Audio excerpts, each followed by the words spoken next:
Një ngjarje e rëndë është regjistruar në rrugën Marko Boçari në Tiranë këtë mbrëmje, ku kandidati për deputet i Partisë Socialiste, Erion Braçe, është përplasur fizikisht me gazetaren e Syri Televizion Ambrozia Meta.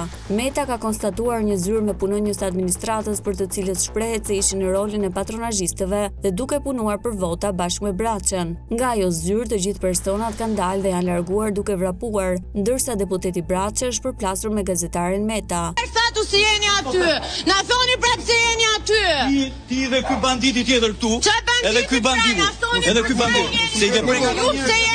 I ke prek atë. Me çfarë statusi jeni? Ti s'kam prek me dorë, mos më prek me dorë. Thoni prapë se jeni ju këtu, a është zyre juaja?